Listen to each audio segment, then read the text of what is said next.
এটা কি বাড়ি নাকি হোটেল যে ইচ্ছে মতো শুয়ে থেকে খাবে? কে আবার শুয়ে থেকে খেলো? সবাই তো আমরা বসে থেকেই খাই। কে আবার খাবে? তোমার গুণধর ছেলে সারাদিন বন্ধুদের সাথে আড্ডা মারে, আর বাবার হোটেলে খায় দায় আর ঘুমায়। তো কি বলতে যাচ্ছ তুমি? আমার ছেলেকে এখন থেকেই রোজগার করতে হবে নাকি? না, রোজগার কেন করবে? তোমার ছেলে তো জমিদার, পায়ের উপর পা দিয়ে খাবে শুধু। দেখো, আমার ছেলের খাওয়া নিয়ে একদম হিংসামি করবে না।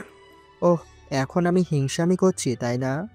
মাথার ঘাম পায়ে ফেলে রোজগার করে এনে দিচ্ছি, আজ তোমার ছেলে শুয়ে থেকে থেকে শুধু খাচ্ছে, এটাতে কি হিংসা করব না? বসে থেকে খাওয়ার বয়সে বসে থেকে খাবে না তো কি? তোমার এমন আশকারা পেয়ে পেয়ে মাথায় উঠেছে। ও, এখন সব দোষ আমার, তাই না? হুম, এবার তোমার গুণধর ছেলেকে ঘুম থেকে তোলো। দুপুর পার হয়ে সন্ধ্যা হয়ে গেল। কেবল তো সকাল হলো, আর একটু ঘুমাক না। আজ এতটা বছর কেটে গেল, কখনো আমায় বললি না যে এত সকালে উঠে কাজে যেও না, একটু ঘুমাও। আহ, বুড়া বয়সে ভীমরতি ধরছে না? বাবা মায়ের এমন কথা শুনে আমার ঘুম যেন কোথাও উধাও হয়ে গেল।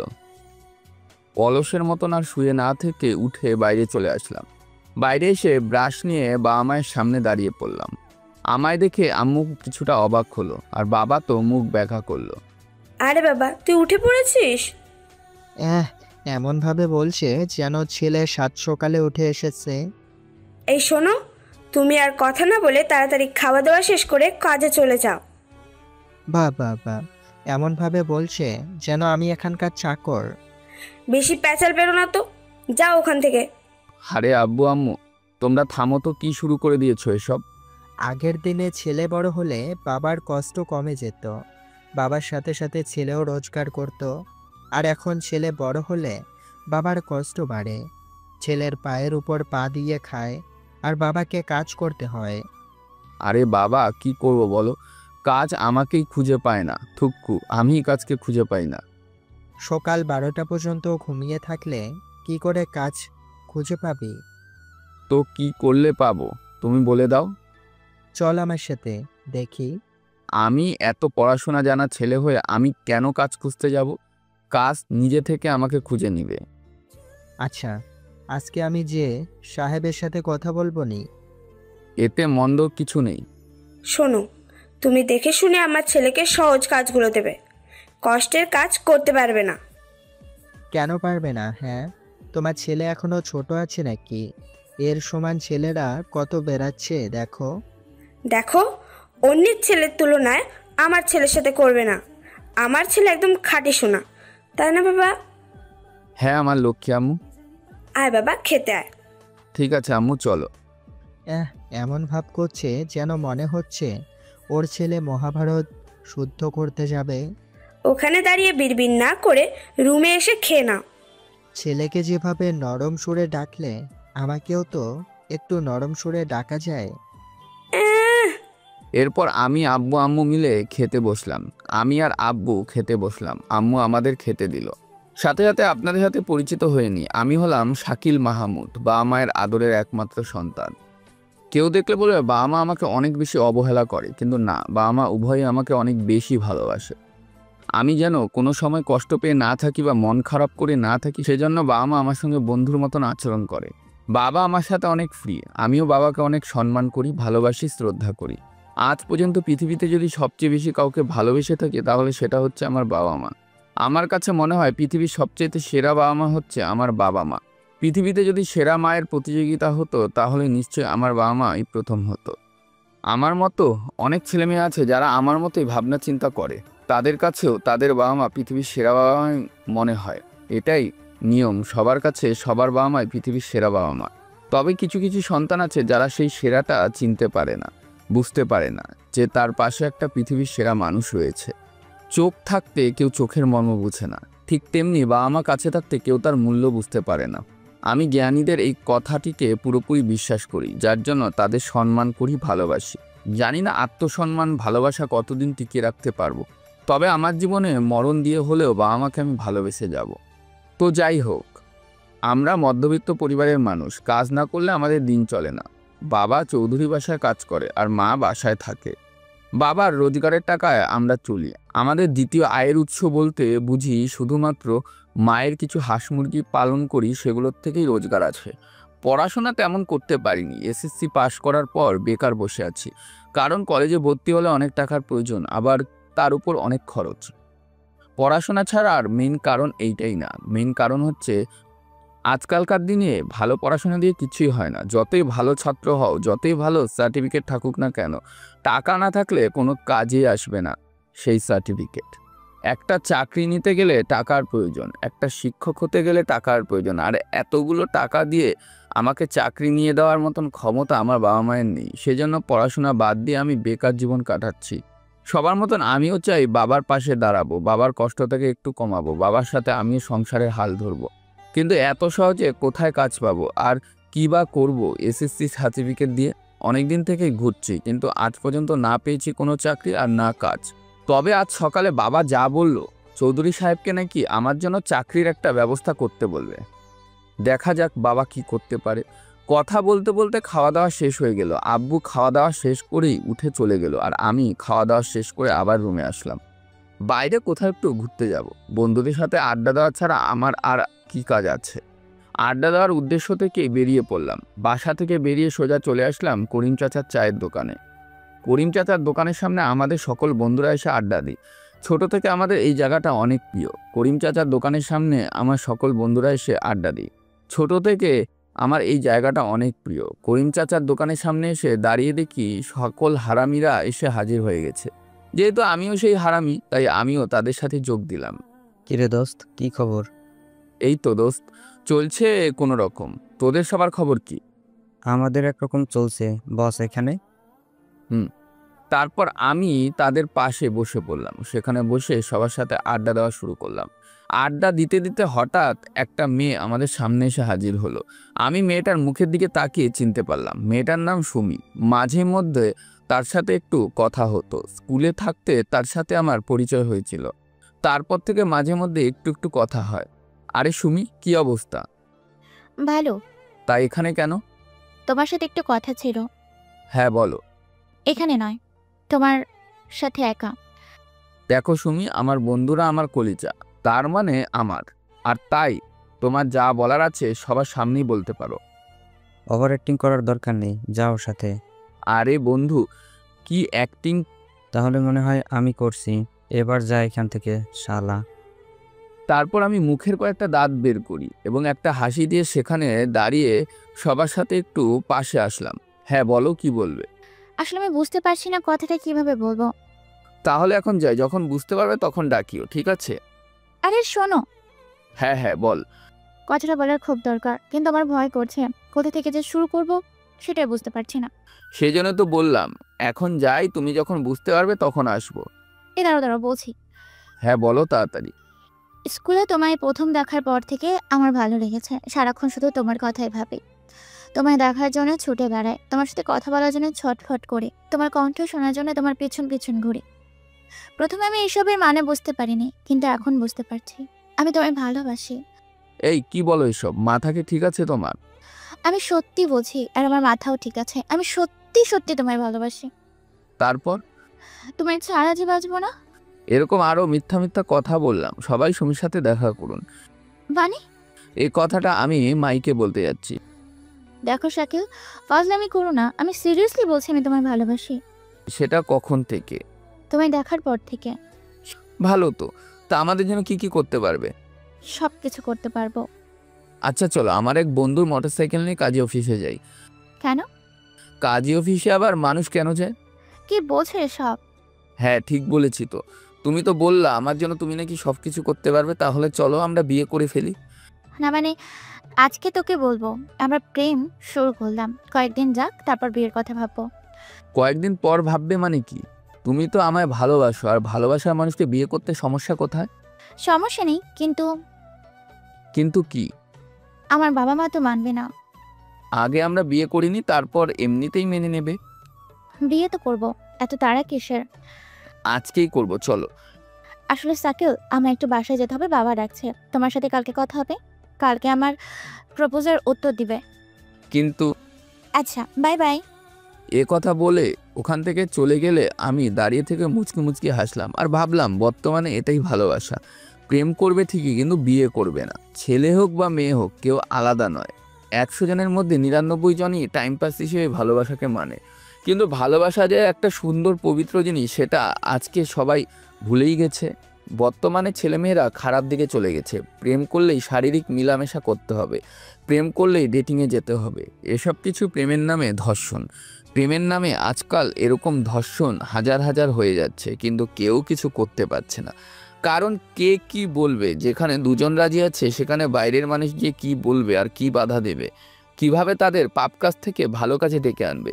কিন্তু আমি এসবের মধ্যে নেই। আজ পর্যন্ত আমি কাউকে পছন্দ করিনি। আমাকে অনেকজন পছন্দ করেছে, কিন্তু একইভাবে আমি তাদের ভালোবাসাকে পরীক্ষা করেছি। দুঃখজনক হলে এটাও সত্যি, আজ পর্যন্ত আমি রিয়েল লাভ যাকে বলে, প্রকৃত ভালোবাসা খুঁজে পাইনি। সবাই আসলে শুধুমাত্র টাইম পাস করার জন্যই ভালোবাসতে আসে। সত্যিকারের আপন ভালোবাসা কেউ নিতে আসে না। আমার এমন পরীক্ষা নেওয়া দেখে অনেকেই ছেড়ে চলে যায়, বা ধীরে ধীরে আমার থেকেও দূরে চলে যায়। আমি সেসব কিছু পরোয়া করি না, কারণ আমি রয়েছি প্রকৃত ভালোবাসার সন্ধানে। আমার এমন কান্না দেখে সেখান থেকে কোনো রকম চলে গেল। আমি একটু হাসলাম, তারপর সেখানে আর দাঁড়িয়ে না থেকে আবার বন্ধুদের কাছে চলে আসলাম। বন্ধুদের কাছে এসে তাদের পাশে বসলাম। হারামি বন্ধুরা আমাকে দেখে হাসা শুরু করে দিল।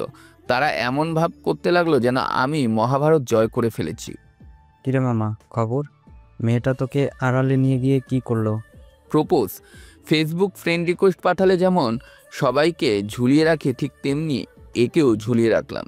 দেখি এর মধ্যে থেকে ভালোবাসার রং বের হয় কিনা। বলিস কি? আর তুই কি করলি? করেছি মানে করেছি, আর করব। তাহলে আজকেও একই কাহিনী করেছিস? মামা দেখ, এখনকার দুনিয়ার প্রকৃত ভালোবাসা খুঁজতে গেলে তুই জীবনেও পাবি না। এখন চারদিকে শুধু টাইম পাস আর ভালোবাসার নামে নোংরা নোংরা কাজ। দেখ বন্ধু, ভালো কাজের পেছনে যেমন খারাপ কাজ থাকে, ঠিক তেমন খারাপ কাজের পেছনেও ভালো মানুষ থাকে, আর সেই মানুষের অপেক্ষায় রয়েছি আমি। আচ্ছা বুঝলাম, কিন্তু তুই একটা কথা বলতো আমায়। এখন সবাই এসব টাইম পাসই করতে চায়, মেয়েদের সাথে ঘোরাফেরা করতে চায়, সময় কাটাতে চায়, কিন্তু তুই এসব ছেড়ে দিচ্ছিস কেন? তোর পিছনে তো অনেক মেয়েই পড়ে আছে। মামা, একটা কথা কি জানিস? রিয়েল লাভ জীবনে শুধু একবার আসে, আর এসব টাইম পাস জীবনে বারবার আসে। জীবনে এসে রিয়েল লাইফ উন্নত করে তোলে, সুন্দর করে তোলে, কিন্তু এসব টাইম পাস জীবনে আসলে জীবনের 12টা বাজিয়ে ফেলে, জীবনকে নষ্ট করে দেয় এবং ছুঁড়ে ফেলে মেরে দেয়। কিন্তু মামা, আজ পর্যন্ত অনেক ভালোবাসা দেখেছি, অনেক সুন্দর সুন্দর প্রেম দেখেছি, তাদেরও বিয়ে হয়ে গেছে, কিন্তু সেই বিয়ে বেশি দিন টিকে নাই। মামা, কোনো জিনিস তুই যদি সময়ের আগেই পেয়ে যাস বা তুই চাওয়ার আগেই পেয়ে যাস, তখন তোর কেমন লাগবে? অনেক ভালো লাগবে।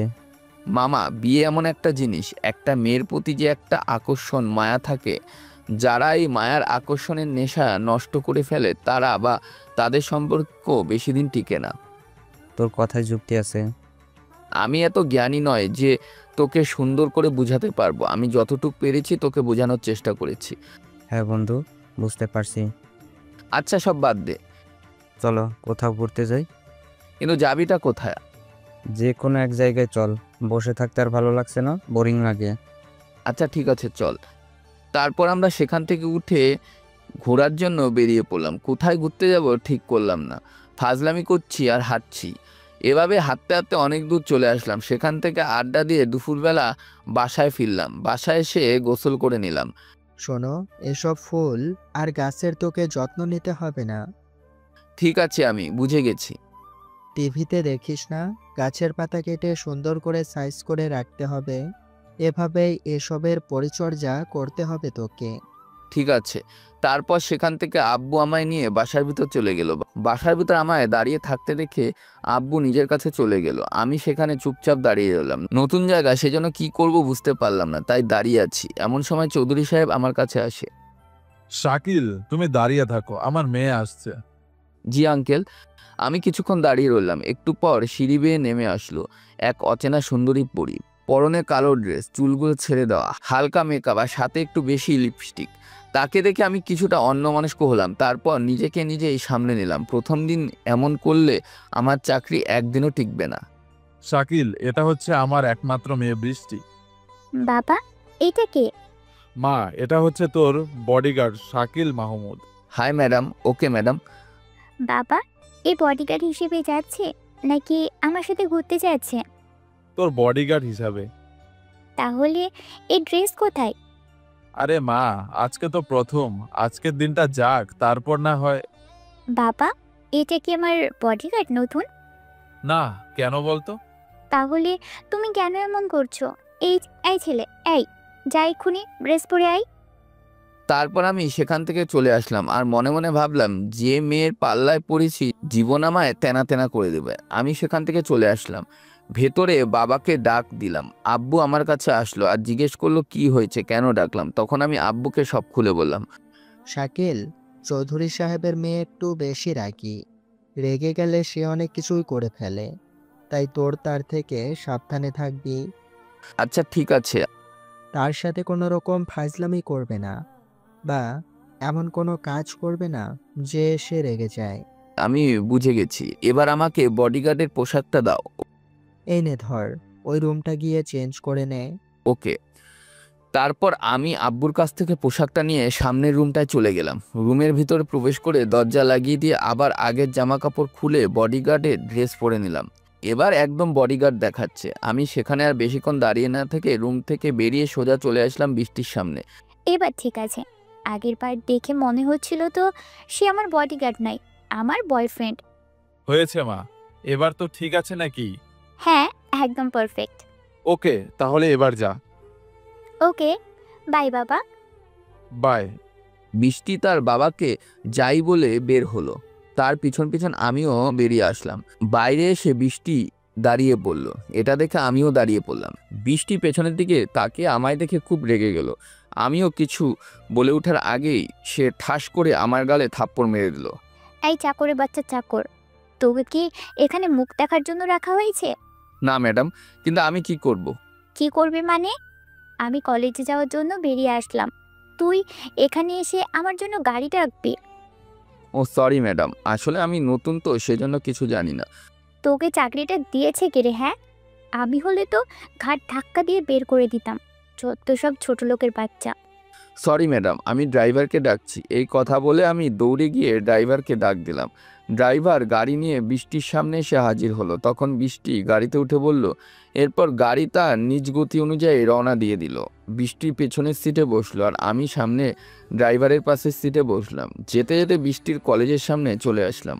ড্রাইভারের গাড়ি দাঁড় করালো। আমি নেমে গিয়ে বৃষ্টির নামার রাস্তা ক্লিয়ার করে দিলাম। বৃষ্টি গাড়ি থেকে নেমে সোজা কলেজের দিকে যেতে লাগলো। আমি তার পিছন পিছন যাওয়া শুরু করলাম। যেতে যেতে ক্লাসরুমের সামনে চলে আসি, তবুও আমি না দাঁড়িয়ে বৃষ্টির সাথে সাথে ক্লাসরুমে চলে আসি আর বৃষ্টির পাশেই দাঁড়িয়ে যাই। আজব তো, এখানে কেন?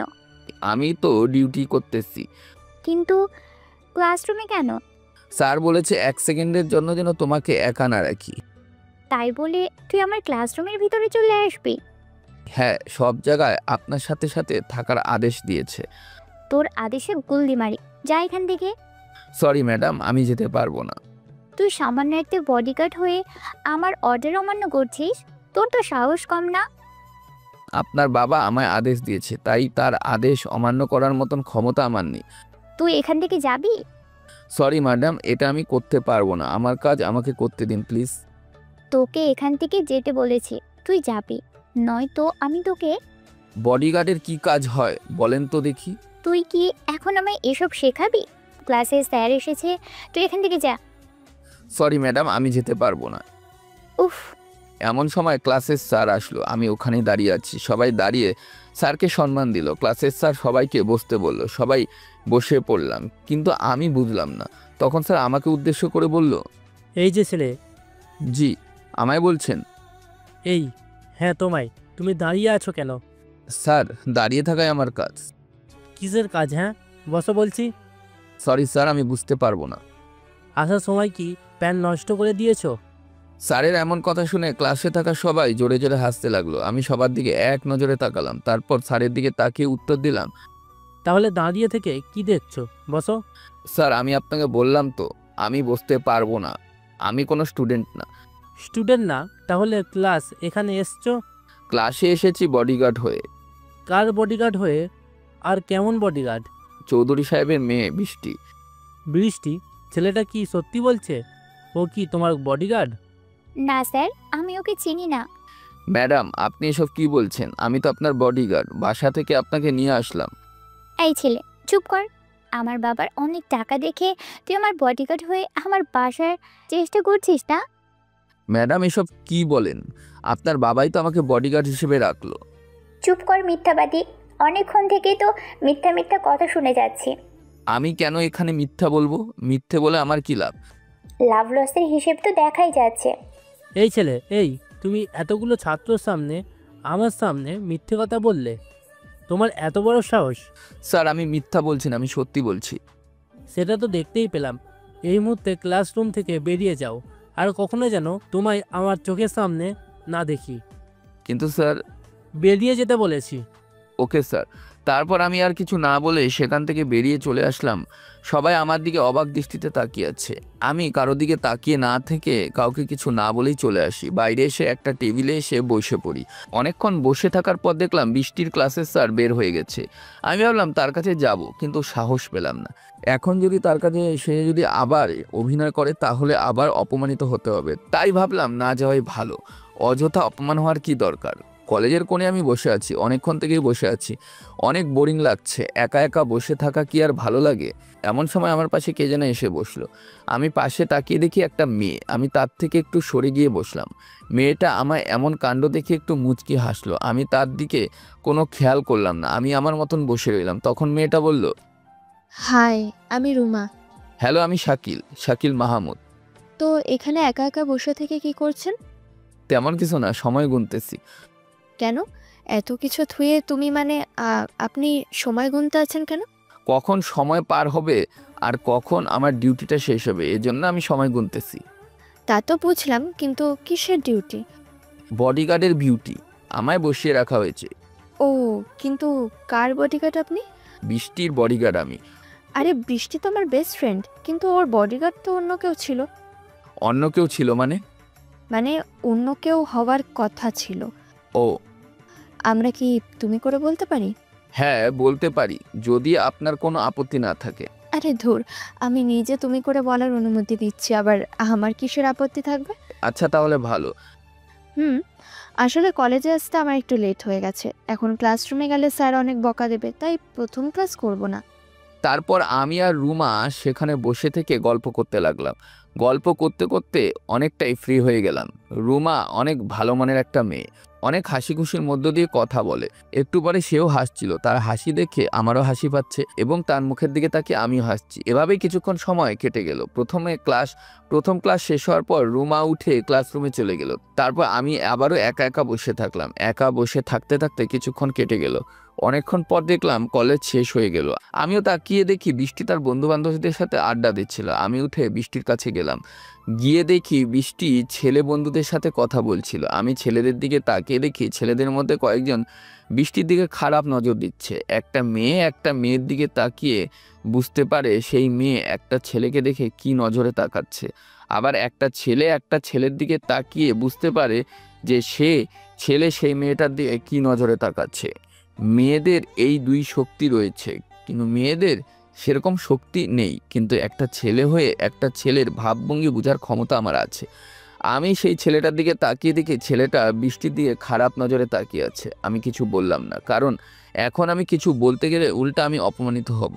তাই আমি আর কিছু না বলে দাঁড়িয়ে দাঁড়িয়ে এদের ভাবভঙ্গি দেখলাম। অনেকক্ষণ পর বৃষ্টি আমার দিকে তাকালো। আমায় দেখতে পেয়ে প্রচুর রেগে গেল। কি রে চাকরে বাচ্চা চাকর, তুই এখানে কেন? তুই দেখতে পাচ্ছিস না আমি আমার বন্ধুদের সাথে কথা বলতেছি? মধ্যে কেন আসলি? আপনার সাথে সাথে থাকা আমার ডিউটি। আমার কথা শুনে বৃষ্টি আমার গালে ঠাস করে একটা থাপ্পড় দিল। আমি গালে হাত দিয়ে দাঁড়িয়ে রইলাম। আশেপাশে থাকা কলেজের ছাত্রছাত্রী সবাই আমার দিকে তাকিয়ে রয়েছে। আমি মাথা নিচু করে দাঁড়িয়েছি। কি করব কিছু বুঝতে পারছিলাম না। এত বড় অপমান আর কোনোদিনও হয়নি। অনেক রাগ হলো বৃষ্টির প্রতি, কিন্তু কিছু করতে পারলাম না, কারণ বর্তমানে আমি তার দাস চাকর। ইচ্ছে থাকলেও আমি তার বিরুদ্ধে কোনো কিছু করার ক্ষমতা নেই। তোর সাহস কি করে হয় আমার মুখে কথা বলার? Sorry madam. বৃষ্টি, তুই এটা কি করলি? শাকিলকে অযথা তুই মারলি কেন? অযথা মারলাম মানে? সামান্য একটা চাকরের ছেলে হয়ে আমাকে জ্ঞান দিতে এসেছে, তাই আমি তার জবাব দিয়েছি। সবার সামনে এভাবে ওকে অপমান না করলেও পারতি। তোর কেন এত দরদ হচ্ছে? তোর ধরবে না কেন? এত সহজ সরল ছেলেকে তুই এভাবে সবার সামনে অপমান করলি। দেখ রুমা, আমি তোকে অপমান করিনি যে তুই এতটা রেগে যাচ্ছিস। আমি আমার টাকায় রাখা বডিগার্ডকে অপমান করেছি। তোর বডিগার্ড হয়েছে বলে তুই যা ইচ্ছে তাই করবি? হ্যাঁ করব, কারণ আমার বাবার টাকায় তারা চলে। হ্যাঁ মানছি তোর বাপের টাকা তারা চলে, কিন্তু তোর বাবা তো তাদের এমনি এমনি টাকা দেয় না, তাদের পারিশ্রমিক হিসেবে টাকা দেয়। তুই কি এখন ওর হয়ে আমার সাথে ঝগড়া করবি? না, আমি ঝগড়া করব না, কিন্তু তোকে একটা কথা মনে করিয়ে দিতে চাই। মানুষ হয়ে মানুষের সাথে এভাবে আচরণ করা ঠিক নয়। 2 টাকার চাকরদের সাথে কেমন করে আচরণ করতে হয় সেটা আমার খুব ভালো করেই জানা আছে। তোর বাপের টাকা আছে বলেই কি তুই মহা মানুষ হয়ে গেছিস? রুমা দেখ, তোর সাথে ঝগড়া করার ইচ্ছে আমার মোটেও নেই, তাই এখান থেকে চল। তোর সাথে ঝগড়া করার ইচ্ছে আমার নেই, তবে তোকে এতটুকুই বলবো, আর কখনো একটা মানুষের সাথে এরকম ব্যবহার করবি না। তুই কিন্তু একটু বেশি বলে ফেলছিস। কার সাথে কেমন ব্যবহার করতে হবে সেটা আমার খুব ভালো করেই জানা আছে। তুমি চুপ করো। তুমি বলছো বলে চুপ করলাম। ও, তার মানে তুই আমার বান্ধবীকেও হাত করে নিয়েছিস? তাই তো বলি, রুমা হঠাৎ করে আমার সাথে কেন ঝগড়া করছে। বৃষ্টি, একদম বাজে কথা বলবি না বৃষ্টি। রুমা এসব বাদ দাও প্লিজ। কিন্তু শাকিল এসব বাজে কথা কেন বলছে? বলছে বলুক, তুমি চুপ করে থাকো। আচ্ছা ঠিক আছে। তারপর সেখান থেকে রুমা চলে গেল, তার সাথে বৃষ্টিও চলে গেল। আমি গালে হাত দিয়ে সেখানে দাঁড়িয়ে রইলাম। তখন মনে পড়লো বৃষ্টি তার কলেজ শেষ। কি পেছনে তাকে আমাকে দেখালো, কিন্তু আমার ভাগ্য ভালো হওয়াতে সে আমায় কিছু বলল না। তার বান্ধবীদের বিদায় দিয়ে সে গাড়িতে উঠে বসলো। বৃষ্টি উঠে বসতেই আমি গাড়ির দরজা লাগিয়ে সামনের সিটে বসে পড়লাম। তখন ড্রাইভার গাড়ি স্টার্ট দিয়ে রওনা দিয়ে দিল। কিছুক্ষণের মধ্যে আমরা চৌধুরী বাসায় চলে আসলাম। বাসায় আসার পর ড্রাইভার গাড়ি থামালো, আর আমি তাড়াতাড়ি গিয়ে নেমে বৃষ্টিকে নামার জন্য দরজা খুলে দিলাম। বৃষ্টি গাড়ি থেকে নেমে সোজা বাসার ভিতর চলে গেল। আমি গাড়ি থেকে নেমে ড্রাইভারকে গাড়ি রাখতে বলে আমিও ভেতরে চলে আসলাম। আমি ভেতরে এসে দেখি বৃষ্টি সোজা রুমে চলে গেছে। এবার আমি সেখানে দাঁড়িয়ে পড়ি। তখন আবার আব্বু এসে আমার সামনে দাঁড়িয়ে পড়ে। বৃষ্টি না, এখন গোসল করবে, আর তুইও বাসায় গিয়ে গোসল করে আয়। আচ্ছা ঠিক আছে। আব্বুর কথা মতন আমি সেখান থেকে চলে আসতে লাগলাম। এমন সময় আঙ্কেল এসে বলল, আরে কোথায় যাচ্ছ? বড় সাহেব, মামনি তো এখন গোসল করবে, তো শাকিল বাসায় গিয়ে গোসল করে তারপর আবার আসবে। আরে কি বলো তুমি এসব? শাকিল এখানে গোসল করুক, গোসল করে খাওয়া দাওয়া এখানেই করবে। কিন্তু সে তো তোর জামা কাপড় কিচ্ছু আনে নাই। ও হ্যাঁ, তাই তো। আচ্ছা ঠিক আছে শাকিল, তুমি যাও, গিয়ে গোসল করে তোমার জামা কাপড় নিয়ে চলে আসবে। আচ্ছা আঙ্কেল ঠিক আছে। তারপর আমি সেখান থেকে বেরিয়ে সোজা বাসায় চলে আসি। বাসায় এসে গোসল করে শার্ট প্যান্ট পরে আম্মুর সাথে খাওয়া দাওয়া করে নিই। খাওয়া দাওয়ার পর একটু রেস্ট নিতে চাইলাম, কিন্তু বৃষ্টি যেই মেয়ে, আমার যেতে দেরি হলে না জানি কি করবে, সেই ভয়ে আর রেস্ট নিলাম না। খাওয়া দাওয়া করেই উঠে আবার চলে আসলাম বৃষ্টির বাসায়। বৃষ্টির বাসায় এসে বাসার ভিতরে দেখি সবাই মিলে খাওয়া দাওয়া করতেছে। আমার আব্বু যেদিন থেকে এখানে কাজ করে সেদিন থেকে এখানে দুপুরে খাওয়া দাওয়া করে, মাঝে মধ্যে তো রাতেও খাওয়া দাওয়া করে চলে যান।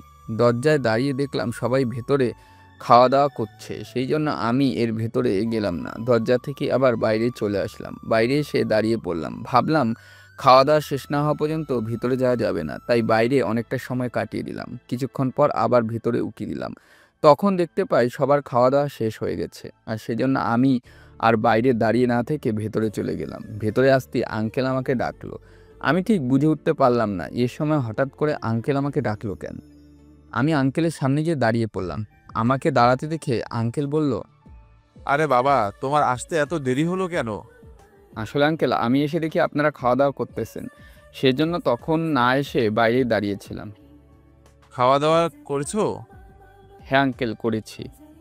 তোমার না বললাম তুমি বাসায় গোসল করে চলে আসবে? এখানে এসে খাওয়া দাওয়া করতে বললাম না তোমায়? আম্মু খেয়েছে বললো, সেজন্য আমি খেয়ে আসলাম। প্রতিদিন তো তোমার মায়ের হাতেই খাও, একদিন আমার এখানে খেলে কি হবে? তেমন কিছু না। আচ্ছা ঠিক আছে, আমার কিছু কাজ আছে, আমায় যেতে হবে। জি। তারপর আঙ্কেল বাসায় চলে গেল, আমি ওখানেই দাঁড়িয়ে রইলাম। তখন আন্টি আসলো। আমি আন্টির কাছে বৃষ্টি সম্পর্কে জানতে চাইলাম। আমি জানতে চাইলাম বৃষ্টি এখন কোথায় যাবে নাকি। তখন আন্টি বলল এখন সে কোথাও যাবে না, তবে কিছুক্ষণ পরে সে প্রাইভেটে যাবে। এটা শুনে আমি সেখানে বসে পড়লাম। বৃষ্টি প্রাইভেটের সময় হতে হতে আমি একটু রেস্ট নেওয়া হয়ে যাবে। অনেকক্ষণ পর বৃষ্টি নিচে নেমে আসলো। হাতে দেখলাম কয়েকটা বই আছে, আর সেটা দেখেই বুঝতে পারলাম প্রাইভেটে যাওয়ার জন্য তৈরি হয়ে এসেছে। এরপর আমি বৃষ্টির সাথে সাথে হাঁটতে লাগি। বাইরে এসে ড্রাইভারকে ডাকি। ড্রাইভার গাড়ি বের করে সেখানে আমি আর বৃষ্টি দুজনে উঠে পড়লাম। তারপর বৃষ্টির প্রাইভেটের দিকে রওনা হয়ে যাই। অনেকক্ষণ পর সেখানে পৌঁছাই, সেখান থেকে প্রাইভেটে চলে যায়। আমি বাইরে দাঁড়িয়ে থাকি। বৃষ্টির ভাগের শেষ খাওয়ার পর তাকে নিয়ে আমার বাসায় চলে আসি। তারপর আর আমার ডিউটি থাকে না। এভাবে সারাদিন আমি ডিউটি করতে লাগলাম। সকালে ঘুম থেকে উঠে তাড়াতাড়ি ফ্রেশ হয়ে চলে যেতে হয়।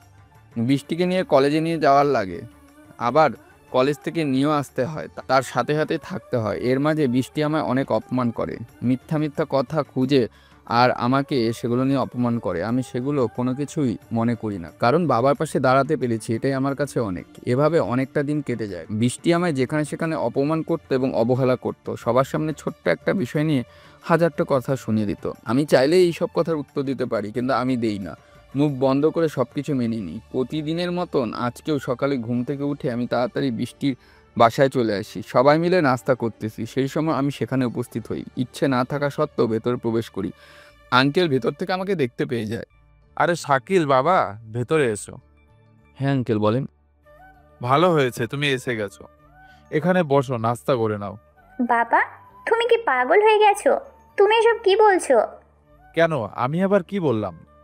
একটা সামান্য চাকরের ছেলে, তাকে তুমি আমাদের সাথে নাস্তা করতে ডাকছো? তুমি কি ভুলে গেছো ও একটা চাকরের ছেলে? বৃষ্টি, এসব কি বলছো তুমি? চাকরের ছেলে হয়েছে বলে কি মানুষ না? হ্যাঁ মানুষ, কিন্তু অনেক নিচু মানুষ। আর আমাদের সাথে বসে খেতে হলে ওদের আরও 3 জনম জন্ম নিতে হবে। দেখ মা, পৃথিবীতে সবাই মানুষ, গরিব বড়লোক এসব ভেদাভেদ তো আমরাই করি। দেখো বাবা, একদম শুনতে চাই না এসব জ্ঞান। কিন্তু কেন, তোর আবার কি হলো? একটা সামান্য চাকরের ছেলে, ফুটপাতে তাদের বসবাস। জীবনে কোনোদিনও এসব ভালো খাবার খেয়েছে কিনা তার হিসেব নেই। আর তুমি সেই ফকিরদের ডাকছো আমাদের সাথে বসে খেতে? আচ্ছা মা, ঠিক আছে, আমার ভুল হয়ে গেছে, আর ডাকবো না। সব ফকিরদের বাসার ভিতর আসতে দেওয়াও ঠিক না। মা, তুই আমার শান্ত হ, আর ঠিক মতো খেয়ে নে। হুম। এসব কথা বলে বৃষ্টি খেতে লাগলো। আমি তাদের থেকে কিছুটা দূরে দাঁড়িয়ে তাদের এসব কথা শুনছিলাম আর ভাবছিলাম মানুষ আজ কোথায়। টাকার অহংকারে পড়ে মানুষ তার নিজের অবস্থাও ভুলে যাচ্ছে আপন পর মানুষ, একে অপরের প্রতি ভালোবাসা, শ্রদ্ধা এসব কিছুই ভুলে যাচ্ছে শুধু টাকার মায়ায় পড়ে। সৃষ্টিকর্তা মানুষকে একটা শ্রেণীতে তৈরি করেছিল, কিন্তু আমরা আমাদের মধ্যে হাজার হাজার শ্রেণীতে ভাগ করে ফেলেছি। কেউ বড়লোক, কেউ গরিব, কেউ মধ্যবিত্ত, কেউ ফকির, আর কত কি। গরিবেরা সারাদিন কাজ করে পারিশ্রমিক পায় আর সেটা দিয়ে জীবনযাপন করে, কিন্তু একজন বড়লোক নিমিষেই তা ইনকাম করে ফেলায় এবং তার নিচে থাকা মানুষদের তারা অবহেলা এবং ঘৃণা করে। মানুষের মধ্যে একে অপরের মাঝে যে বন্ধন তৈরি হয়ে আছে সেটাই টাকার মায়া পড়ে, পৃথিবীর মায়া পড়ে, অনেক মানুষ ভুলে যায়। যাই হোক, বৃষ্টির কথা আমি শুনছিলাম আর মনের মধ্যে খুব যত্নে গেঁথে রেখেছিলাম, কোনোদিন যদি সুযোগ পাই এসব কিছুর জবাব দেব আমি। বৃষ্টির কথা শুনে অনেক কষ্ট পেলাম আমি। আজকে গরিব বলে কত কি করে অবহেলা করে, মানুষ বলে মনে করে না আমাদের। তারা মনে করে আমরা যেন তাদের চাকর দাস। আমি মাথা নিচু করে চুপচাপ দাঁড়িয়ে এসব ভাবছিলাম। আমি ভাবছিলাম হয়তো আঙ্কেল বৃষ্টির থেকে আলাদা হবে, অন্তত আঙ্কেল টাকার অহংকার করবে না। কিন্তু শেষ পর্যন্ত দেখলাম আঙ্কেল টাকার অহংকার করে। সৃষ্টিকর্তার কাছে আমি এটাই প্রার্থনা করি, মানুষের মধ্যে যেন একটা মমতা অটুট থাকে, আর যেন এই টাকা পয়সায় মায়া না পড়ে। এসব কিছু দেওয়ার মালিক তো তিনি একাই। কেন দেন এসব তাদের যারা এসব পেয়ে সৃষ্টিকর্তাকে ভুলে যায় এবং নিজের সাধারণ মানুষ বলে মনে করে না। মাঝে মধ্যে আমি ভাবি, যদি সৃষ্টিকর্তা আমাকে এরকম একটা ক্ষমতা দিত, আমাকে যদি এরকম ধন সম্পদ দিত, তাহলে আমি দেখিয়ে দিতাম এবং অহংকারী মানুষের পতন করে তাদের একটা সাধারণ মানুষে পরিণত করে দিতাম। আর তাদের বুঝিয়ে দিতাম একটা সাধারণ মানুষ, একটা চাকর কতটা কষ্ট দিন কাটায়, কতটা কষ্টে তার জীবনযাপন করে, কতগুলো অবহেলা মেনে নিতে হয়। কিন্তু হয়তো সেই সুযোগ আমি পাবো না। যতদিন বেঁচে আছি এভাবে অন্যের গোলামি করেই কাটিয়ে দিতে হবে। তবু একটাই আফসোস করব, যদি একবার আমি এরকম বড়লোক হতে পারতাম, তাহলে এদের মতন বড়লোকদের আমি আমার চাকর করে নিতাম। এই চাকরে বাচ্চা চাকর, এমনভাবে হাঁ করে তাকিয়ে কি দেখছিস? হ্যাঁ। হঠাৎ বৃষ্টির কথা শুনে আমি বাস্তবে ফিরে আসলাম। বৃষ্টির মুখে চাকরের শব্দটা শুনে রেগে আমার গা জ্বলে গেল। তখন নিজেকে সামলে নিলাম আর ঠিকঠাক হয়ে দাঁড়িয়ে বৃষ্টির দিকে তাকিয়ে তার প্রশ্নের উত্তর দিলাম, না কিছু না ম্যাডাম। জীবনে এরকম দামি খাবার হয়তো চোখেও দেখিসনি, এই জন্যই হাঁ করে তাকিয়ে আছিস, তাই না? ম্যাডাম আমরা গরিব হতে পারি কিন্তু ফকির নই। চোরের মায়ের বড় গলা। তোর নজর দেখে তো আমি বুঝেই গেছি তুই আমাদের খাবারের উপর নজর দিয়েছিস। জানি না আজকে আমাদের পেট ফুলে যাবে মনে হয়। তোর কারণে যদি আজকে আমাদের পেট ফুলে যায় তাহলে তো তোকে আমি ছাড়বো না। ম্যাডাম চিন্তা করেন না, আমরা নিজেদের ভালো থাকতে না পারলেও কখনো অন্যের ভালো নষ্ট করি না। এই শোন, তোদের মতো ফকিরদের আমার খুব ভালো করে চেনা আছে, তাই এসব বড় বড় কথা দিয়ে কোনো লাভ হবে না। আহ, কি হচ্ছে কি? দেখো বাবা, এই ফকিরটা আমার খাবারের দিকে তাকিয়ে আছে, সেজন্য হয়তো আমার পেট ব্যথা করতেছে। এই ছেলে, এই তোমার আদর খেতে বলতে কিছু নেই? তুমি তো দেখতেই পাচ্ছ আমরা খাওয়া দাওয়া করছি, এমন সময় কেন তুমি এভাবে কুস্তার মতো দাঁড়িয়ে আছো? আসলে আঙ্কেল। যাও বাইরে গিয়ে দাঁড়িয়ে থাকো। ঠিক আছে।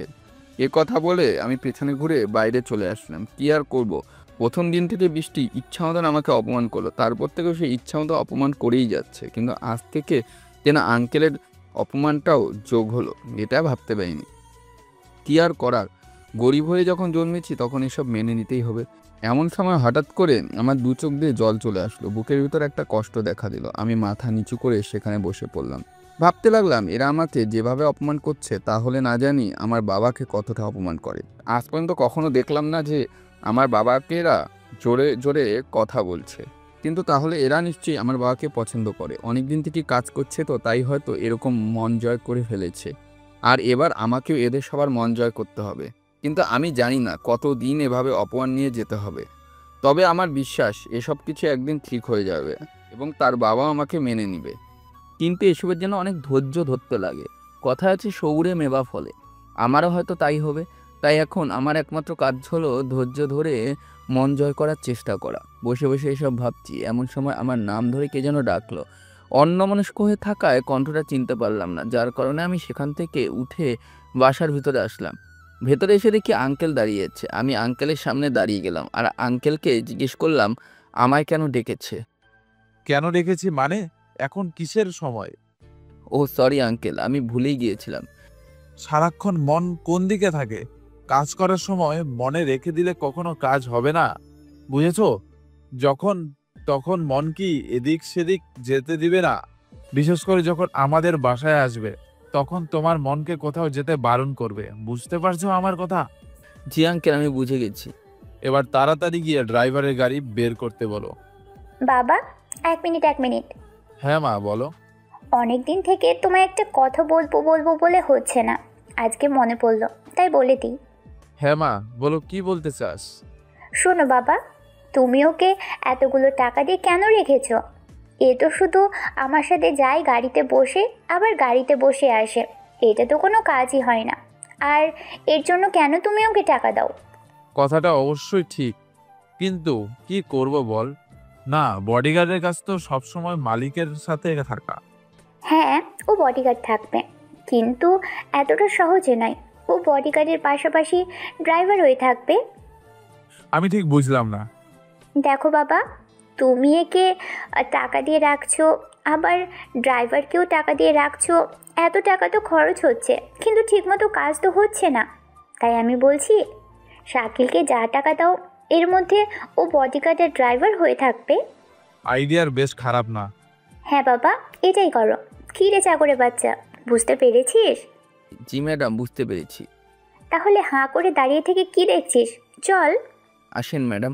আর তারপর আমি বাসার ভিতর থেকে বাইরে চলে আসলাম। বাইরে এসে ড্রাইভারকে ডাক দিলাম, তখন ড্রাইভার গাড়ি নিয়ে আসলো। আঙ্কেলের কাছ থেকে চাবিটা আমি নিয়ে নিলাম, সাথে প্রয়োজনীয় আরও কিছু জিনিসপত্র নিয়ে নিলাম। এরপর আমি আসি এবং বৃষ্টির ওঠার জন্য দরজা খুলে দিলাম। বৃষ্টি ওঠার পর আমি আবার দরজা লাগিয়ে দিয়ে এসে গাড়ি স্টার্ট করতেই রওনা দিলাম সোজা বৃষ্টির কলেজের দিকে। কিছুক্ষণের মধ্যে চলে আসলাম বৃষ্টির কলেজে এসে তারপর বৃষ্টি নেমে চলে গেল আর আমি গাড়িটা সাইড করে রাখলাম। গাড়ি সাইড করে রেখে আমিও কলেজের ভেতরে চলে আসলাম। বৃষ্টি ক্লাসে যাওয়ার আগ পর্যন্ত আমি তার সাথে থাকলাম। বৃষ্টি ক্লাসে যাওয়ার পর আমি একা বসে থাকলাম। দেখতে দেখতে বৃষ্টি সব ক্লাস শেষ হয়ে গেল। এরপর সে বাসায় যাওয়ার জন্য বেরিয়ে গেল। আমি গাড়ি সাইড করছিলাম, তখনই বৃষ্টি তার বান্ধবীদের সাথে চলে আসলো। আমি ভাবলাম হয়তো তারা বান্ধবীদের বিদায় দিয়ে গাড়িতে উঠে বসবে, কিন্তু এটা হলো না। বৃষ্টির বান্ধবীরা সবাই গাড়িতে উঠে বসলো। আমি বৃষ্টিকে জিজ্ঞেস করলাম এসব কি হচ্ছে এবং তারা কোথায় যেতে চায়। ম্যাডাম, আপনার বান্ধবী হঠাৎ?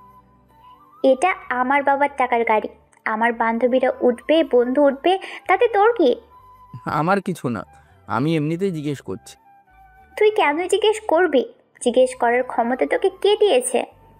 আরে বৃষ্টি, ওকে কেন এভাবে বলছিস? ও তো শুধু জানতে চেয়েছে আমরা কেন উঠেছি। তুই চুপ থাক। কেন চুপ থাকবো? হ্যাঁ, তুই অযথা একটা ছেলেকে বারবার অপমান করবি আর আমরা সেটা দেখবো? কেন রে, তোর কি খুব দয়া হচ্ছে নাকি? দয়া কেন হবে না বল? এরকম একটা সহজ সরল ছেলেকে তুই বারবার অপমান করেছিস। তুই কি এখন আমার সাথে ঝগড়া করবি? মোটেও না। শাকিল, তুমি পার্কের দিকে চলো, আমরা সবাই ঘুরবো আজকে। আচ্ছা ঠিক আছে।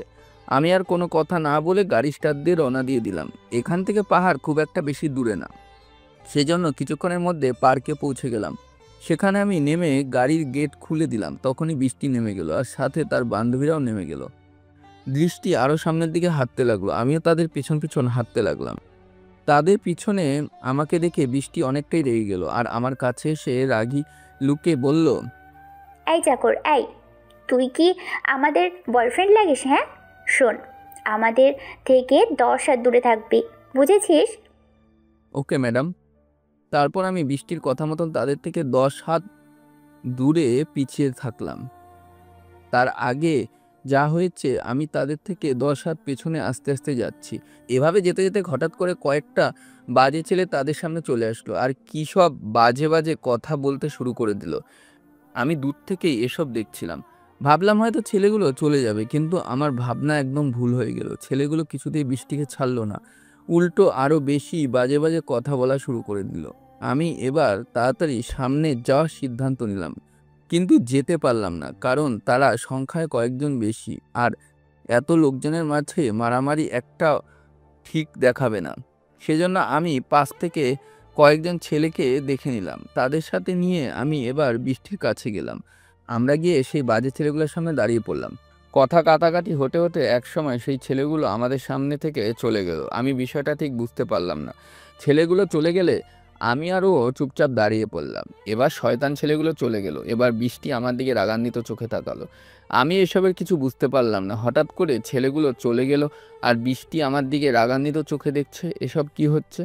তাই যাই হোক, আমি আর এসব নিয়ে ভাবলাম না, তাদের চলে যাওয়ার দিকেই তাকিয়ে আছি। তখনই বৃষ্টি হঠাৎ করে আমার গাল বরাবর ঠাস করে একটা থাপ্পড় মেরে দিল। আমি কিছু বুঝে ওঠার আগেই বৃষ্টি মেরে সেখান থেকে হাঁটতে লাগলো। আমি অবাক হয়ে গালে হাত দিয়ে দাঁড়িয়ে রইলাম। উপকার করেও একটা থাপ্পড় উপহার পেলাম, বাহ! তো যাই হোক, উপহারটা আমার ভালো লাগলো। আর আমি সেখানে দাঁড়িয়ে না থেকে বৃষ্টির পেছন পেছন হাঁটতে লাগলাম। বৃষ্টির এমনভাবে চলে আসা দেখে বৃষ্টির বান্ধবী বৃষ্টিকে পেছন থেকে ডাকতে লাগলো, কিন্তু বৃষ্টি একবারও তাদের দেখতে এলো না এবং তাদের ডাকার জবাবও দিল না। বৃষ্টির সোজা এসে গাড়িতে উঠে বসলো। আমি গাড়ির কাছে দাঁড়িয়ে পড়লাম। বৃষ্টির বান্ধবীরা কোনো উপায় না পেয়ে তারাও গাড়ির কাছে চলে আসলো। এবার আমি গাড়িতে উঠে গাড়ি স্টার্ট দিয়ে রওনা দিয়ে দিলাম। রাস্তার মাঝে আসার সময় মিষ্টির বান্ধবীদের তাদের বাসার সামনে নামিয়ে দিতে হলো। বৃষ্টির বান্ধবীদের নামিয়ে দিতে আমরাও চলে আসলাম বৃষ্টির বাসায়। বৃষ্টি নেমে গেল জোরে জোরে এবং হেঁটে ভেতরে চলে গেল। আমি গাড়িটা গ্যারেজ করে তারপর বাড়ির ভেতর প্রবেশ করলাম। বাসার ভিতরে এসে দেখি বৃষ্টি ওখানে দাঁড়িয়ে আছে। শুধু দাঁড়িয়ে আছে তাই না, দাঁড়িয়ে থেকে তার বাবা জোরে জোরে ডাকছে। বৃষ্টির কণ্ঠে এমন জোরে জোরে ডাক শুনে তার বাবা উপর থেকে নিচে আসলো। আমি বৃষ্টির পেছনে দাঁড়িয়ে আছি। বৃষ্টির বাবা উপর থেকে নিচে নেমে এসে বৃষ্টির সামনে দাঁড়িয়ে বলল, কি হয়েছে মা, এত চিল্লা চেঁচামেচি করছিস কেন? কি হয়নি তাই বলো। কেন মা, আমায় খুলে বল, কি হয়েছে? এই চাকরের বাচ্চা চাকরটা আজকে কি করেছে জানো? না বললে কেমনে জানবো? কয়েকটা খারাপ ছেলেদের ভাড়া করেছে আমাকে কিডন্যাপ করার জন্য। পার্কের সামনে এর ভাড়া করা ছেলেগুলো আমাকে বাজে বাজে কথা বলে কিডন্যাপ করতে যাচ্ছিল। বলিস কি মা? হ্যাঁ বাবা, আমি ঠিকই বলছি। আমি 100% শিওর এই চাকরের বাচ্চা চাকরটাই ওদের ভাড়া করেছে। তুমি কি জানো বাবা, এরা আমাকে কিডন্যাপ করে তোমার কাছ থেকে অনেক টাকা আদায় করতে চাই। কিন্তু তুই বাঁচলি কি করে? আমরা পার্কে ঘুরতে যাচ্ছিলাম। পার্কে গিয়ে হঠাৎ আমাদের সামনে কয়েকটা বাজে ছেলে চলে আসে। তারাই সে আমাদের বাজে বাজে কথা বলা শুরু করে দেয়। আমরা তাদের অনেক নিষেধ করি, কিন্তু তারা আমাদের কথা শোনে না। পরে পিছন থেকে কয়েকজন লোক এসে আমাদের বাঁচায়। আর তখন এই চাকরটাকে দেখে ওই বাজে ছেলেগুলো চলে যায়। আমি শিওর এই ছেলেগুলো ওর ভাড়া করায়। তা না হলে কেন যাওয়ার সময় এফবিতে তাকাবে, আর কেনই বা একে দেখে চলে যাবে? কিরে শাকিল, বৃষ্টি কি ঠিক কথা বলছে? বাবা, আমার উপর কি তোমার বিশ্বাস নেই? চাকর ছেলেটা তো এখন মিথ্যা কথা বলবে, কারণ ওর প্ল্যান এখন ফেল হয়ে গেছে। হ্যাঁ, আমি বুঝতে পারছি, কিন্তু শাকিল তুই এমনটা কেন করলি? কারণ ও আমাকে কিডন্যাপ করে রেখে তোমার কাছে মোটা অঙ্কের টাকা চাইতো। এমনটা আমি বলছি না। যে ছেলেগুলো আমার সামনে এসেছিল আমাকে ঘেন্না করতে, সেই ছেলেগুলো বলেছে। ম্যাডাম, কেন অযথা মিথ্যা কথা বলছেন? আমি এই ছেলেগুলোকে তো চিনি না, আর আমি তো আপনাকে বাঁচালাম, তাহলে কেন আমি আপনাকে কিডন্যাপ করতে যাব? ও, এখন ওই ছেলেগুলো মিথ্যা বলছে, আমিও মিথ্যা বলছি, শুধু তুই সত্যি কথা বলছিস, তাই না? দেখুন ম্যাডাম, আমি ওই ছেলেগুলোকে চিনি না, আর আমি কি দেখি ওরা কেন চলে গেল এটাও আমি জানি না। দেখ, এখন একদম সাধু সাজার চেষ্টা করবি না। বৃষ্টিমা, তুই শান্ত হ, আমি দেখছি বিষয়টা। ওকে এখন জেলে দেওয়া উচিত। দেখুন আঙ্কেল, আমি যদি মিথ্যা বলে থাকি তাহলে বৃষ্টি আরও বান্ধবীও তো ওখানে ছিল, তাদের জিজ্ঞেস করে দেখুন। হ্যাঁ, তুমি ঠিক বলেছ। হবে না এখন কাউকে জিজ্ঞেস করতে। তোমাদের কাছে তো আমি মিথ্যাবাদী। আচ্ছা তাই হলো, আমি মিথ্যাবাদী হয়ে থাকলাম। এ কথা বলে বৃষ্টি রাগে গজগজ করতে করতে সিঁড়ি বেয়ে উপরে উঠছে। আঙ্কেল বৃষ্টির বেরিয়ে যাওয়ার দিকে তাকিয়ে থাকলো। আমি মাথা নিচু করেই দাঁড়িয়ে থাকলাম। দাঁড়িয়ে থেকে কি দেখছো? যা এখান থেকে। ঠিক আছে আঙ্কেল। আমি এখান থেকে বেরিয়ে আসার সময় দেখলাম একটা ভদ্রলোক বাসার ভিতর প্রবেশ করলো। লোকটাকে দেখে একটু অদ্ভুত অদ্ভুত মনে হলো, কেন জানি মনে হচ্ছে লোকটা অন্যরকম একটা। আমি এসব মন না দিয়ে সোজা বাইরে চলে এসেছি। সেখান থেকে একদম বাসায় চলে আসলাম। আমার বাসায় আমি গোসল করে নিলাম। গোসল শেষ করে এসে রুমে একটু শুয়ে পড়লাম। কিছুক্ষণ পর আম্মু খাওয়ার জন্য ডাকলো। আমি আর আম্মু একসাথে খাওয়া দাওয়া করে আমি আবার চৌধুরী বাসার মানে বৃষ্টির বাসার উদ্দেশ্যে রওনা হয়ে গেলাম। প্রথমে আমি বৃষ্টির বাসায় দুপুরে খাওয়া দাওয়া করতাম, কিন্তু বৃষ্টি আমায় তাদের সাথে দেখতে পারতো না। একটা মিথ্যে নাটক সাজিয়ে আমার দুপুরে খাওয়া বন্ধ করে দিয়েছে সে বাড়িতে। এর জন্য আমি মোটেও দুঃখ পাইনি, কারণ বাসায় আমি আমার মায়ের সাথে খেতে পারি। আমি বৃষ্টির বাসায় খাওয়া দাওয়া করলে আমার আম্মু বাসায় একাই খাওয়া দাওয়া করে। এখন আমি আম্মুর সাথে খাওয়া দাওয়া করি, এটা ভেবে আমার ভালো লাগে, সেজন্য আমি এসব নিয়ে আর চিন্তাও করি না। যাই হোক, আমি হাঁটতে হাঁটতে আবারও বৃষ্টির বাসায় চলে আসলাম। বাসার ভিতর প্রবেশ করে দেখলাম সেই নতুন লোকটা যাকে আমি বাসা থেকে বেরোনোর সময় দেখেছিলাম, সেই লোকটা এদিক ওদিক তাকাচ্ছে। তখন আমাকে দেখে সে একদিকেই হাঁটতে লাগলো। লোকটার এমন ভাব দেখে আমি কিছু বুঝতে পারলাম না। লোকটা কি করতে চাচ্ছিল সেটাও বুঝতে পারলাম না। আমি এসব না ভেবে দাঁড়িয়ে রইলাম। কিছুক্ষণ পর বৃষ্টি নিচে নেমে চলে আসলো আর বলল সে নাকি প্রাইভেটে যাবে। আমিও সেখানে দাঁড়িয়ে না থেকে সোজা গ্যারেজে আসলাম। গ্যারেজ থেকে গাড়ি বের করে বৃষ্টির সামনে হাজির হলাম। আমি গাড়ি থেকে নেমে এসে দরজা খুলে দেওয়ায় বৃষ্টি উঠে বসলো। তখন আমি দরজা লাগিয়ে আমার জায়গায় আমি এসে বসে গাড়ি স্টার্ট দিয়ে রওনা দিয়ে দিলাম। কিছুক্ষণের মধ্যেই তারা প্রাইভেটে চলে আসে আর বৃষ্টিও গাড়ি থেকে নেমে প্রাইভেটে চলে যায়। আমি গাড়িতে বসে থাকি। অনেকক্ষণ পর প্রাইভেট শেষ করে বৃষ্টি আবার চলে আসে। আমি তাকে নিয়ে সোজা বাসায় চলে আসি। এরকম করে বেশ কয়েকদিন কেটে গেল। হঠাৎ করে একদিন আমি দুপুরে বাসা থেকে গোসল করে খাওয়া দাওয়া করে এসে দেখি বৃষ্টি বাসার ভিতর চিল্লার চেঁচামেচি করছে। আমি তাড়াহুড়ো করে ভেতরে প্রবেশ করলাম। ভেতরে এসে দেখি বৃষ্টি আঙ্কেল বসে আছে আর তাদের সামনে আব্বু মাথা নিচু করে দাঁড়িয়ে আছে। আমি তাদের সামনে হাজির হলাম। আব্বুর মুখের দিকে তাকিয়ে দেখি আব্বুর মুখটা একদম শুকিয়ে গেছে, চোখে পানি টলমল করছে। এটা দেখে আমার অনেক রাগ হয়ে গেল। বোঝার চেষ্টা করলাম কি হয়েছে বিষয়টা, কিন্তু বুঝে ওঠার আগেই বৃষ্টি বলল, বাবা, এই তো চোরের ছেলে এসে গেছে। দেখুন ম্যাডাম, আমাকে যা বললেন বলেন, কিন্তু আমার বাবাকে চোর বলবেন না। হ্যাঁ, চোরের মায়ের বড় গলা। তোর বাবা চুরি করেছে বলে আমরা তাকে চোর বলতেছি। মানে এসব কি বলছেন? আমার বাবা কেন চুরি করতে যাবে? সেটা তো আমাদেরও প্রশ্ন। তোর বাবা কেন চুরি করবে?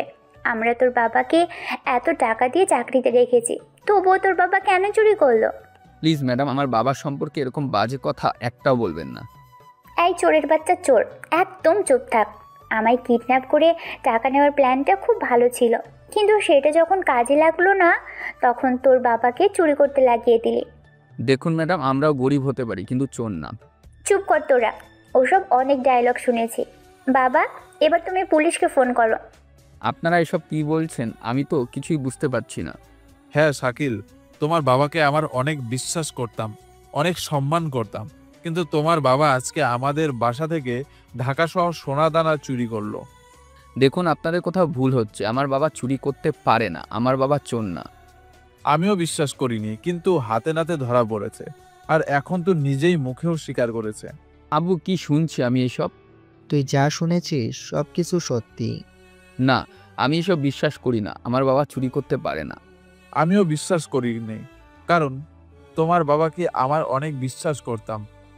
বাবা, এসব নাটক করা বন্ধ করো তো। আমরা অনেক আগে থেকেই জানতাম তোর বাবা একজন লোভী মানুষ, তোরা একটা ফকির।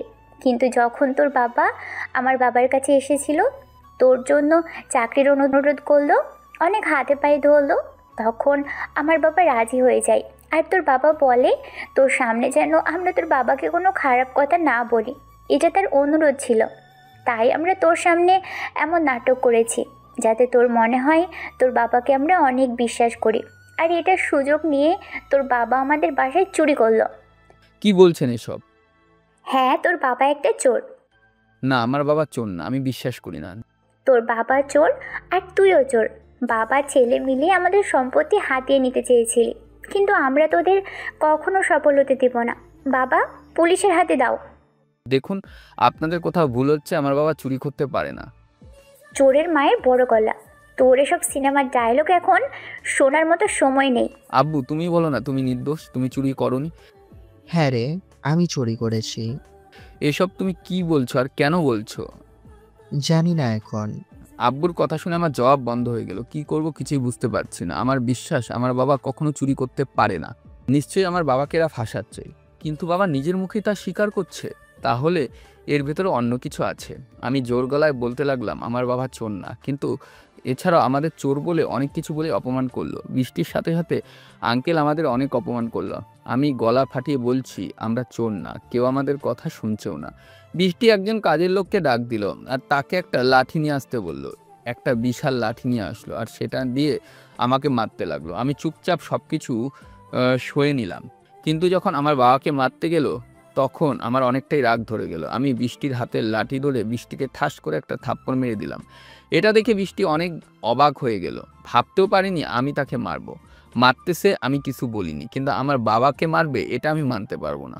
বৃষ্টি আমার এমন কাজ দেখে অনেকটাই রেগে যায়, উল্টো আমাকে আবার মারতে লাগে। এভাবে এক সময় আমাদের মাঝে অনেকটা কথা কাটাকাটি শুরু হয়ে যান। এবার বৃষ্টির বাবা পুলিশকে ফোন করতে চায়, বলার সাথে সাথে করেও দেয়। কিছুক্ষণের মধ্যে পুলিশ চলে আসে আর বৃষ্টি আমাদের নামে মিথ্যা অভিযোগ দায়ের করে, যার ফলে পুলিশ আমাদের অ্যারেস্ট করতে চায়। কিন্তু আমি পুলিশকে অনুরোধ করি আমার বৃদ্ধ বাবাকে যেন তারা ছেড়ে দেয়।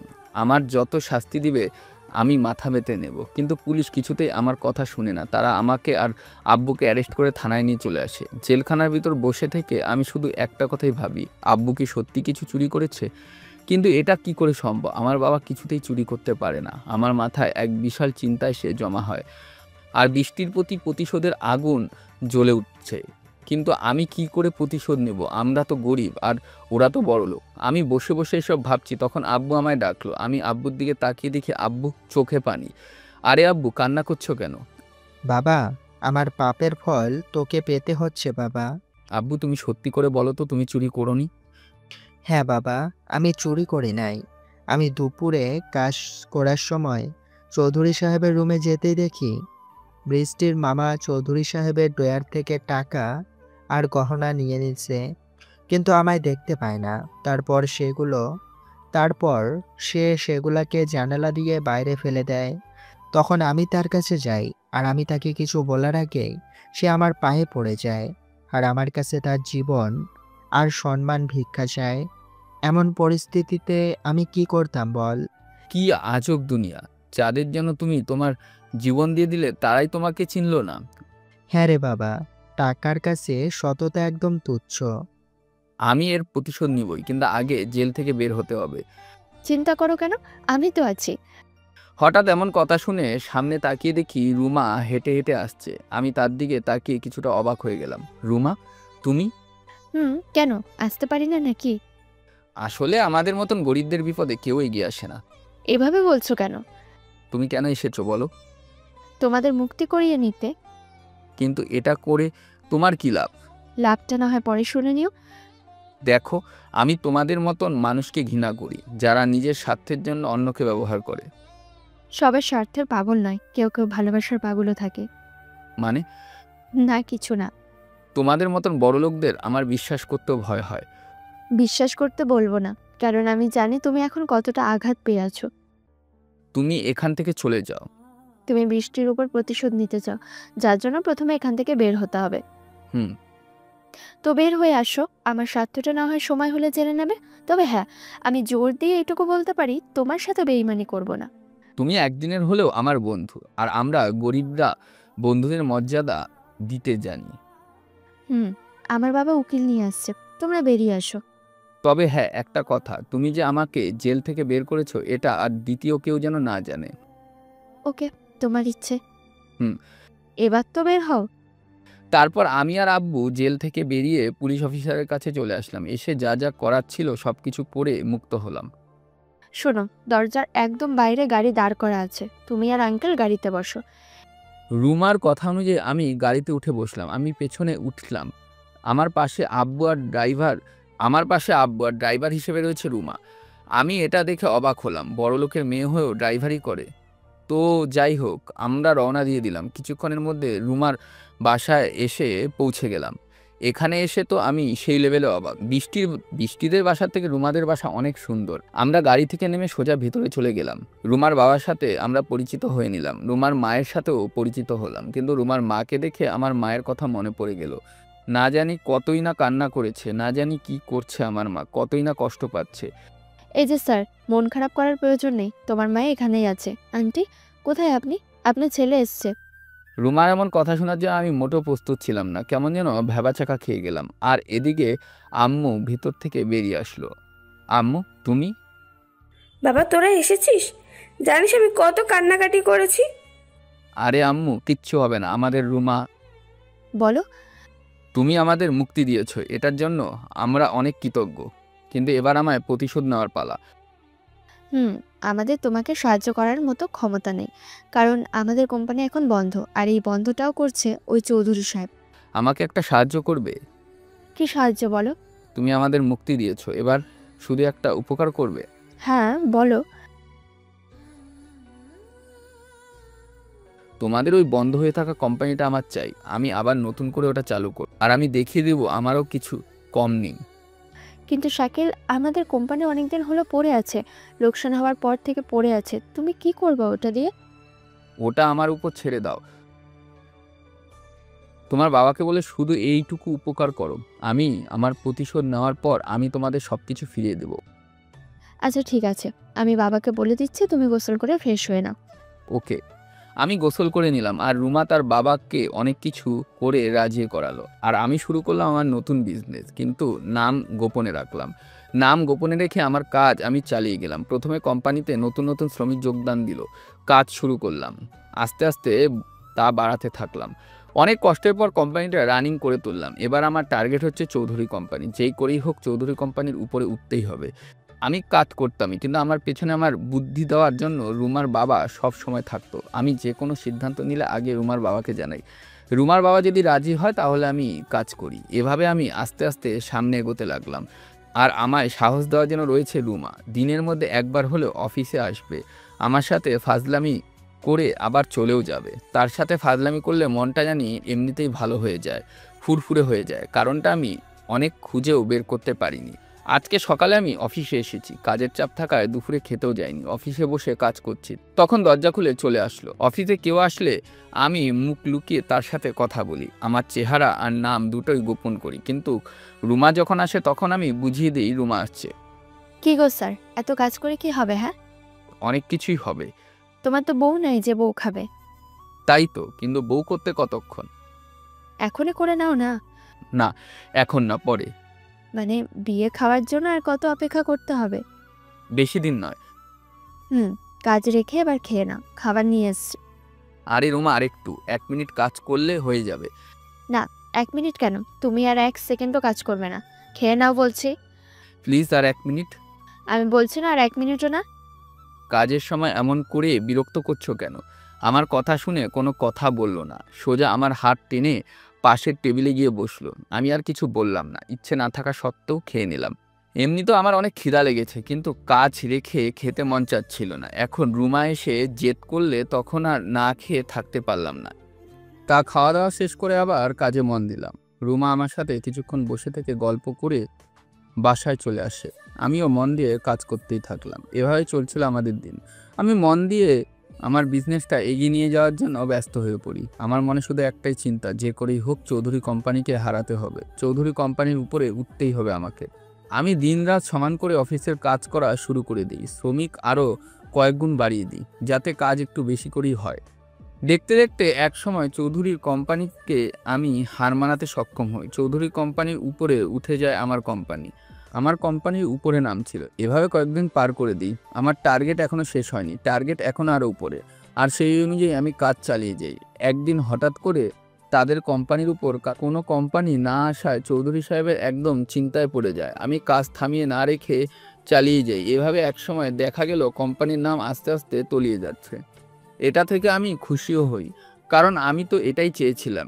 এটাতেও আমি সন্তুষ্ট হই না, আমার প্রতিশোধ এখনও শেষ হয়নি। তার কয়েকদিন পরে চৌধুরী কোম্পানিতে অনেক দিন হয়ে যায়, অনেক টাকাও লস হয়, তাদের ঋণ করতে বাধ্য হয়। আর সেই ঋণ দিয়েছিলাম আমি, কিন্তু এটা চৌধুরী সাহেব জানতো না। এভাবে ঋণ নিতে নিতে চৌধুরী সাহেবের অনেক টাকা ঋণে কবজায় ডুবে ফেলে। আর আমি এটারই সুযোগ নেওয়া শুরু করি, তার দুর্বলতাকে আমি কাজে লাগাই। এভাবে চলতে চলতে একসময় আমি চৌধুরী সাহেবের একটা কোম্পানি কিনে ফেলি। চৌধুরী সাহেব টাকার জন্য সে কোম্পানি আমার কাছে বন্ধক রেখেছিল, কিন্তু ঠিক সময় টাকা দিতে না পারায় কোম্পানি আমার হয়ে গেছে। এতে চৌধুরী সাহেবের কোনো কিছু করার নেই। অবশেষে আমার আসল খেলা আমি উপস্থিত হলাম। চৌধুরী সাহেবের কোম্পানিকে আমি আমার কোম্পানি ধরে নিলাম। এরপর আরেকটা কাজ করা বাকি আমার। আমি আমার লোককে বললাম তাদের সাহেব ডেকেছে, তাই চৌধুরী সাহেবকে বলে পাঠালাম যে এ কোম্পানির মালিক একটা যুবক ছেলে। সাহেবের মেয়েকে যদি সেই যুবকের প্রেমের জালে ফেলে বিয়ে করাতে পারি, তাহলে ওর কোম্পানির প্রপার্টি তার। এরকম আরও কিছু কিছু কথা হয়। আমি একটা লোককে শিখিয়ে দিয়ে পাঠিয়ে দিয়েছিলাম চৌধুরী সাহেবের কাছে। সেই লোকটা চৌধুরীর কাছে গিয়ে আবার সেখানে সব কথা বলে। এসব শুনে চৌধুরী সাহেব টাকার লোভে পড়ে যায়। আর এদিকে বৃষ্টি তো এমনিতেই টাকার লোভী, এটার জন্য সে সব কিছুই করতে পারে। তাই আমার কাজটা আরও সহজ হয়ে গেল। আমার সাথে সে কথা বলার জন্য চলে আসে আমার কোম্পানিতে। আমি অন্যদিকে মুখ ফিরিয়ে বসে আছি, তখন দরজায় এসে বৃষ্টি নক করলো। তার আগেই আমার কাছে ম্যানেজার সাহেব বসেছিল, আমি তার সাথে গল্প করছিলাম। এমন সময় বৃষ্টি নক করা দেখে আমি তাকে ভেতরে আসতে বলি। বৃষ্টি চেয়ারে বসে পড়ে, আর তখনই আমি বৃষ্টির দিকে ঘুরে তাকাই। বৃষ্টি আমায় দেখে একদম সেই লেভেলে চরমে উঠেছে। শাকিল, তুই এক্সকিউজ মি, ভদ্র ভাষায় কথা বলেন। তুই আমার বাসায় সামান্য চাকর হয়ে আমাকে ভদ্র ভাষায় কথা বলতে বলিস? হ্যাঁ, ভদ্র ভাষায় কথা বলতে বলেছি, কারণ এখানে আমি আর সেই চাকর ছেলে নই, এখন আমি এই বিশাল কোম্পানির মালিক। কি বলছিস এসব? তোর কি মাথা টাথা খারাপ আছে? দেখুন বৃষ্টি চৌধুরী, ভদ্র ভাষায় কথা বলবেন, নয়তো এখান থেকে আপনি যেতে পারেন। কি? তুই আমায় অফিস থেকে বের করে দিতে যাচ্ছিস? তুই জানিস আমি কে? ফকিরের ঘরের ফকির। মুখ সামলে কথা বল। আগে তো আমাকে অনেক বলেছো ফকিরের বাচ্চা ফকির, আর তাই এখন আমি তোর বাবাকে এই বিশাল কোম্পানি আমি আমার নামে করে নিয়েছি। এখন তুই ফকিরের বাচ্চা ফকির। তুই আমার বাবার সাথে চিট করে আমার বাবার কাছ থেকে কোম্পানি তোর নামে লিখে নিয়েছিস। সরি মিস বৃষ্টি চৌধুরী, আপনার বাবা আমার কাছ থেকে লোন নিয়েছে, তার বদলে কোম্পানিটা আমার কাছে বন্ধক রেখেছে। ঠিক সময় মতন টাকা না দিতে পেরে এখন কোম্পানিটা আমার। এটা তুই একদম ঠিক করিসনি। ঠিক তো আপনারাও করেননি, আমার বাবাকে চোরের অপবাদ দিয়ে। তোর বাবা চুরি করেছে বলে চোরের অপবাদ দিয়েছে। চুরি আমার বাবা করেনি, চুরি করেছে আপনার মামা। আমার বাবা আমার সম্মান রক্ষার্থে নিজের সম্মান নষ্ট করেছে। কি বলছিস এসব? আমার কথা যদি বিশ্বাস না হয় তাহলে নিজের মামাকে গিয়ে জিজ্ঞেস করে দেখতে পারেন। তা তো করব। আর কোনো কথা থাকলে বলেন, নয়তো এখান থেকে যেতে পারেন। অযথা কোনো ফকিরের সাথে কথা বলার সময় নেই আমার। এক সময় এই কথাগুলো আমি বলেছি, আর আজকে সে কথাগুলো উল্টো আমাকে বলছিস? জি। ও সরি, ঘাট ধাক্কা দিয়ে বের করতে হবে না, আমি চলে যাচ্ছি। আমি আমার কাজে মনোযোগ দিলাম। সারাদিন কাজ শেষ করে সন্ধ্যাবেলায় বাসায় ফিরলাম। বর্তমানে আমাদের বাসা বলতে রুমার বাসায় থাকি। আমার বাবা মা সেইখানেই থাকে, তাই আমি সন্ধ্যাবেলা সেখানে চলে আসলাম। ফ্রেশ হয়ে রুমে গিয়ে শুয়ে পড়লাম। অনেক ক্লান্ত লাগছিল, তাই একটু রেস্ট নেওয়ার জন্য বিছানার উপর গা এলিয়ে দিলাম। ঠিক তখনই রুমা আমার রুমে আসলো, এসে আমার পাশে বসলো। তার চোখের দিকে তাকিয়ে আমি বুঝতে পারলাম কিছু না কিছু একটা বলতে যাচ্ছে। কি খবর ম্যাডাম, কিছু বলবা নাকি?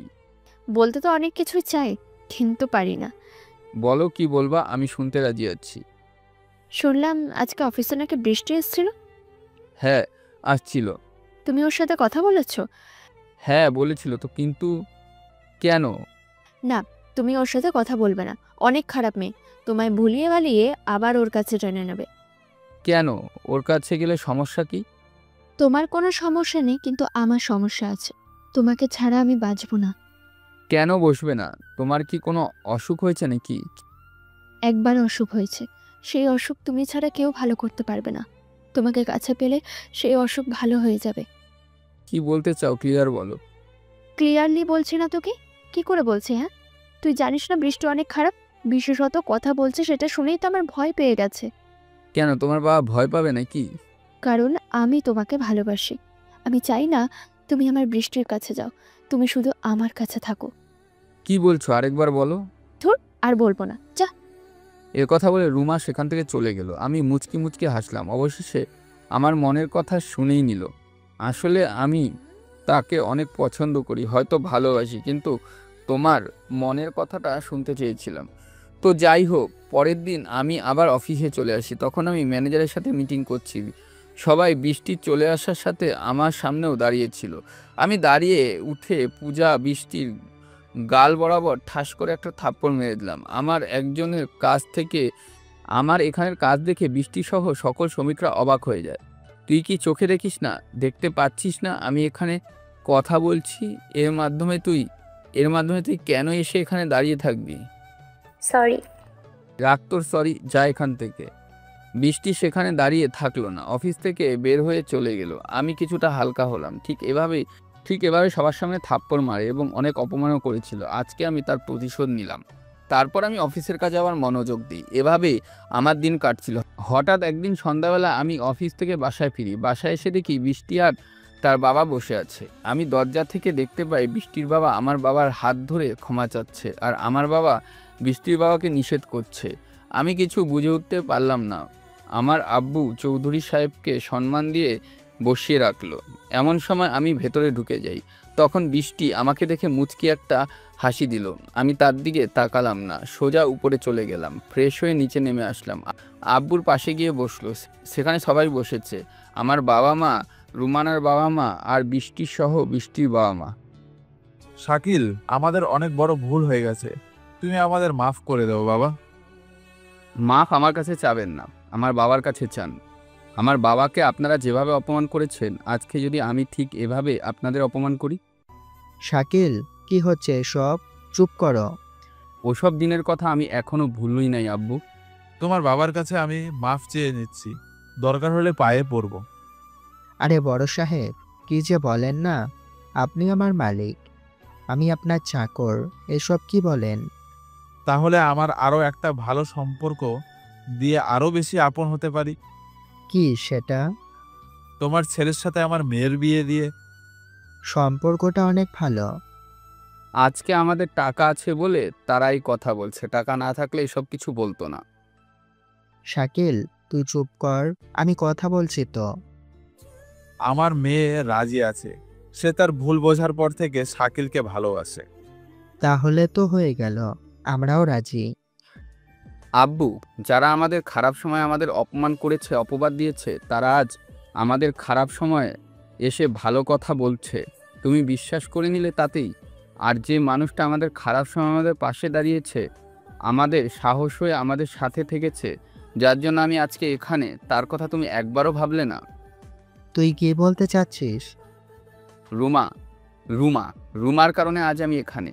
সে আমার শক্তি হয়ে আমার পাশে থেকেছে, জীবন দিয়ে আমায় ভালোবেসেছে। কি বলছিস? হ্যাঁ, রুমা আমাকে ভালোবাসে আর আমিও রুমাকে ভালোবাসি। বিয়ে যদি করতেই হয় তাহলে আমি তাকেই করব।